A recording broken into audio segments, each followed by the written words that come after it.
Lero High Court etudde musango gwa Walukagga. Wuliriza nnyo ebivuddemu. Omulamuzi gwe bayita Simon Zirintuusa owa High Court leero atunudde musango gwa Walukagga. Bino bye bivuddeyo okusookera ddala. Baloya ba Walukagga okuli Alaka, Bannalukola and Company Advocates and Solicitors basoose ne bakola application okuvalidatinga petition yaabwe. To validate petition kitegeeza nti jukira Electoral Commission ebaluwa gye yawa Walukagga emudenominating obe muwandukulula mu lwokaano lw'okuvuganya ku kifo kya Busiro East. Olunaku lwe baagibawa ate size date ze yaliko baalinga abagamba nti baali bagiwandiika mabega ndowooza ennaku nga nnyo oba ttaano emabega then ne balyoka bagimuwa ng'eri backdated. Kyokka ate emisango gino eno oba weemulugunya ku isi ng'ogenda mu High Court oteekeddwa okukikola obutasukka nnaku 5. Kati zaali zaayitawo kati balooya batandise na balooya ba Walukagga batandise na kuvalidatinga application ya petition, kuvalidatinga petition yaabwe o date ya petition. Era bonna ne bakikkiriziganyako aba Walukagga, Electoral Commission ne Kalimiro kuba buno obudde kati Walukagga ate yaloopa. By the way kyomo abasinga mbadde temukimanyi buno obudde Walukagga yaloopa okitegeera. Kati ate Electoral Commission ne Kalimiro be ba defendant be bali mu kwewolereza kuba Walukagga kati yagenda eri nga avunaana bali Kalimiro ne Electoral Commission okumujja mu kalulu kati yaloopa okitegeera. Era ye yagenze n'aloopa kati Electoral Commission bagisavinze eggulu. Electoral Commission mu kugisavinga eggulu olwaleero ne babayita olwaleero we babayise ne bagenda mu High Court. Electoral Court esazeewo nti Electoral Commission leero 16, Electoral Commission enkya nga 17, Electoral Commission ne Kalimiro bakole reply affidavit in reply okitegeera bakole reply yaabwe ku petition ya Walukagga bagiddemu enkya ne Kalimiro kubanga bali babiri Electoral Commission ne Kalimiro enkya.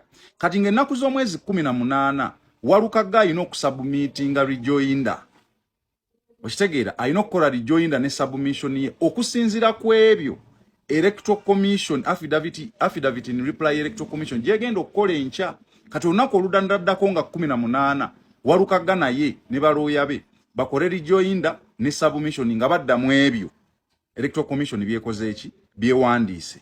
Kati ng'ennaku z'omwezi 19 Electoral Commission ejja kuwa submission, ejja kuwa okwewozaako kwajukira gye baloopa kati gye bavunaana ejja kuwaayo okwewozaako kwayo nga kuli mu buwandiike. Njala olabe speed omusango guno kwe guddukira. Ne Kalimiro wenjogera Electoral Commission ne Kalimiro mutekeko lye yaloopa gwe bagamba mbu manager wa Sseggona sibikakasa ne mpulira bagamba mbu manager wa Sseggona. Then katuwana Electoral Commission egambe bino byonna bwe biba biwedde egenda kuwa ensala yaayo ng'ennaku z'omwezi 22. Omwezi guno gwennyini gwe tuliko njagala ogiwulirize bulungi eno ogiforwardingire buli ayagala Walukagga n'aba Sseggona n'abalala bonna buli ayagala okumanya ku kino. Electoral High Court egambye egenda kuwa ensala yaayo ng'ennaku z'omwezi 22. Wabula eno ensala tegenda kubeera physical mbu bagende babeerewo, egenda gikola online. Kitegeeza omulamuzi ayitibwa Simon Zirintuusa ali musango guno mu High Court agenda kuwa ensala ye ng'ennaku z'omwezi 22. Tugenda kuba tuyingira Christmas. Yonna ensala gy'anaawa ebeebulayo ennaku 3 tugende mu Christmas. Kitegeeza wajja kuba tewaliwo apiiri. Kooti zigenda kuddanga n'okulonda kwaggwa. Kakati kino kitegeeza kiwulirizaawo nnyo waneeno. Ekisooka ku saidi ya Walukagga eyinza okubeera advantage. Lwaki? Omanyi kooti zino olaba engeri gye ba-approachingamu omusango gwo n'omanyi oba bali ku saidi yo oba tebali ku saidi yo. Walukagga yanditidde nnyo singa High Court aba Electoral Commission ebawadde ebbanga ddene okukola affidavit in reply oba ennaku nga nnyo okuva kati. Naye bagambye inkya we balina ogikola. Then Walukagga awe rejoinder and submission ye oluddako. Kadden ate Electoral Commission ne Kalimiro olunaddako nga 19 baweeyo okwewozaako kwabwe. Then kati High Court esale nga 22. Obwangu buno buba bulaga nti Walukagga bamuwero kamizo omusango gwe bali lwedde okuwulira. Kubanga badde basaana okugwongezaayo. ne bagutwalira mu Christmas oba kipaka ne bataguuliza Walukaga n'atabeera mu kalulu. Naye obwangu buno Walukaga singa okeera ku makya n'olya nti Walukaga bamuzizza mu kalulu teweewuunya. Kubanga high court eringa mu favoring nga court zino zina impression gye zisobola okuwa ng'ogenzeeyo. N'olaba oba bali ku side yo bate bali ku side yo osobola okukiraba. Walukaga bandibanga bamudiddemu okusookera ddala mu kuwuliriza first hearing ey'omusango guno. Walukaga yasinze okugifunamu kubanga balaze nti bagenda kikola mu bwangu. Wabula we kitagenda ku side abatagenda kuddamu kufuna chance ndala. Kino nakyakimanyi. Singa basigala nga bamusazizaamu ayinza obutaddamu kufuna chance ndala. Kati wano we kibeeredde ekirala oba kiri Newton nti singa Walukaga bamuzza mu kalulu kano Mwami Museveni agenda kuba afunye kweyeewolereza nti kooti ze nnungi. Abantu abagamba mbu ogenda mu kooti naddala emisango nga gw'oli opposition biki tebakuzza mu kalulu n'ebirala baggobamu bugobi. Simanya kooti zikolera Mwami Museveni abamaze okugjawo eyo saying eyo singa Walukaga adda mu kalulu. Kyokka ate ekibi kyakyo Walukaga bwadda mu kalulu education system bagenda kuba bagikubyemu ebituli. Kitegeeza omwana tagenda kuddamu abantu tebagenda kuddamu kusoma senior 6. Kati ate oba osoma yaki kubanga nze nakola senior 6 nenva mu by'okusoma nengamba we ndifuna eyo ndiddayo ku university. Naye kyamazisako senior 6 nti nkimanyi yo oba ogiina obudde bonna weyagalira ogenda ku university. Kyokka ate ne biba biganyi oba oliawo nga nfunye opportunity ey'obukulembeze nsobola okugenda mu parliament oba nembeera ne president w'eggwanga kyekyo kyaginsomesa. Naye we kiba nti teyina makulu omuntu amala senior 4 n'abivaako n'agenda n'akola ebibye after najja n'atuula ekibuuzo kya lunaku lumu bwe ruti nga kyangu nnyo nga bw'okiwulira n'agenda ku university n'afuna degree. Ate on top of that neyo certificate gye baba muwadde mu kibuuzo ekyo eky'olunaku olumu ng'olwomo si bagikwetingana giri emyaka 2 gye namala ku ssomero mu kisulo biki emyaka 2 nga nsoma buli lunaku neetuuka n'okubanga omuntu agiwayo ne yeesimbayo ku bwa president n'obulala kitegeeza senior 6 ebeera efudde. Naye gwe keepinga wano ng'oli locked. Abantu b'Ekira municipality mbajjukiza Mayor Julius Mutebinsuubo wa PFF mulungi nnyo mumulabiranga ddala ajidde Kasimu ye incumbent mayor mulungi nnyo.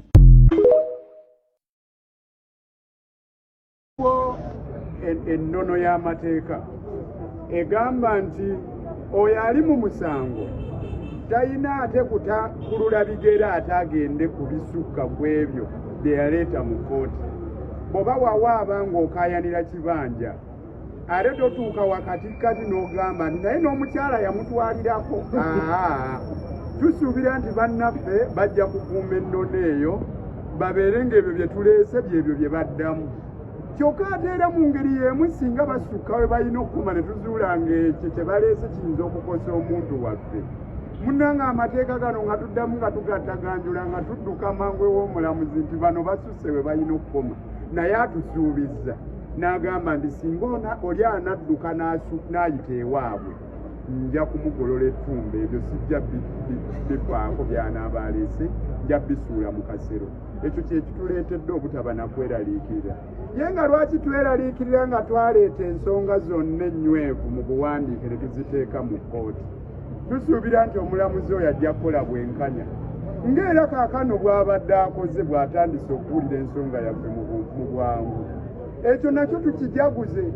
Omanye abantu b'ensi eno baagala nnyo okutereka essanyu lyabwe mbu banaajaguza oluvannyuma.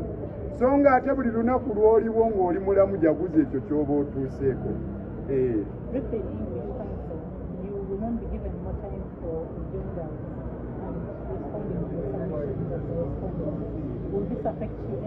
We are not worried at all because we are guided by principles of law. One of such principles is to the effect that a party is not allowed to go beyond the pleadings on court record.